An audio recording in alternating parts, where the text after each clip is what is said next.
नमस्कार साथियों, कैसे हो? आशा करता हूँ बढ़िया और प्रसन्न होंगे। चलिए प्रसन्नता के साथ एक सरल सा प्रश्न है कि एक रेखाखंड एबी पर एडी व बीसी दो बराबर लंब रेखाखंड है, तो दर्शाइए कि सीडी रेखाखंड एबी को समद्विभाजित करता है। चलिए देखते हैं सवाल को। हल क्या दिया है? एक रेखाखंड ए बी। चलिए, ये अपना एक रेखाखंड है ए बी। इस पर एडी और बीसी दो बराबर लंब है, यानी ये रहा आपका ए डी और बीसी ये रहा। ठीक है, ये बराबर ये वाली भुजा और ये वाली भुजा जो कि लंब है बराबर है, वो लंब है, यानी यहाँ कितने डिग्री का कोण बनाएंगे? 90 का। ठीक है, अब दर्शाना क्या है कि ये सी डी भुजा इस ए बी को बराबर बराबर भागों में समद्विभाजित करता है। क्या सिद्ध करना है? ये सी डी भुजा इस ए बी को बराबर बराबर भागों में बांट रहा है, यानी क्या? ये ओ बी और ओ ए क्या होना चाहिए? बराबर होना चाहिए। फिर से समझ लीजिए, ये ए बी एक भुजा है, इस पर एक लंब है बीसी और ए डी। ठीक है, लंब है और यहां से एक भुजा गुजर रही है सी डी। ये भुजा इस ए बी को काट रही है, और कैसी काट रही है? काटती हुई तो दिख रही है, पर कैसी काटनी चाहिए कि ये बराबर बराबर भागों में बट जाए। बराबर बराबर भागों में बटेगा नहीं, यानी ओ बी बराबर ओ ए होना चाहिए। ठीक है, यही हमें सिद्ध करना है। ए ओ डी त्रिभुज ए ओ डी और बी ओ सी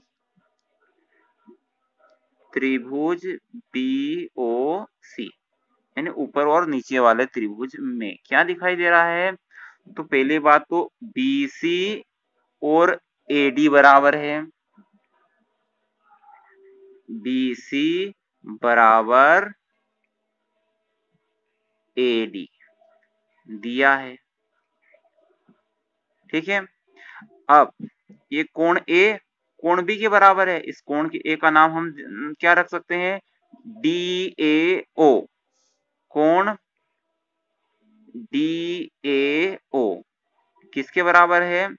इस वाले कोण कोण बी, यानी इसको नाम दे सकते हैं सी बी ओ। कोण सी बी ओ। ठीक है, इसका नाम आप सी बी ओ भी दे सकते हैं, ओ बी सी भी दे सकते हैं। उसी प्रकार डी ए ओ को ओ ए डी भी कह सकते हैं। ठीक है, कुल मिला के ये और ये वाला त्रिभुज कोण क्या है? बराबर है। कैसे बराबर है? क्योंकि प्रत्येक 90 डिग्री का है। ठीक है, कैसे 90 डिग्री का? क्योंकि ए डी और बी सी लंब थे।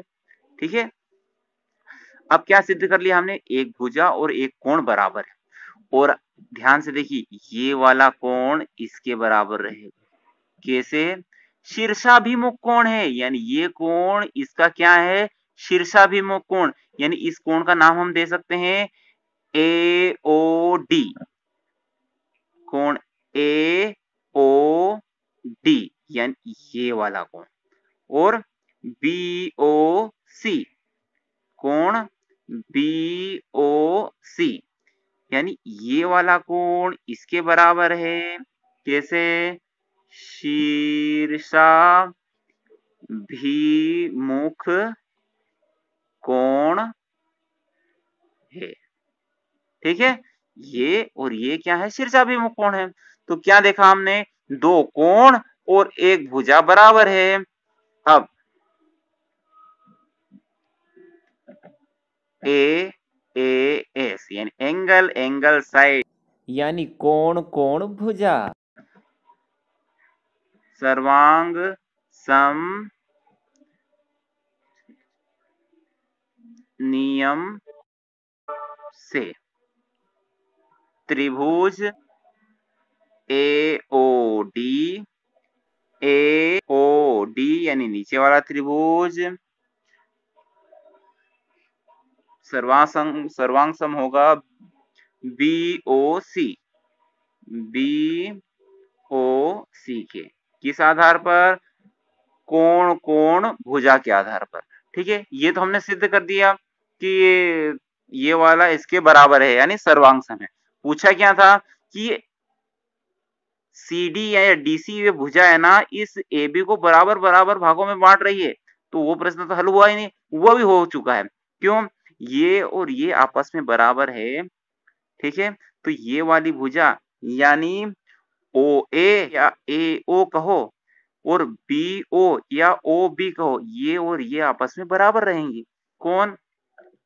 इसलिए OA बराबर OB, ये भुजा और ये भुजा आपस में बराबर है, यानी ये और ये बराबर है, तो इनको बराबर किसने काटा?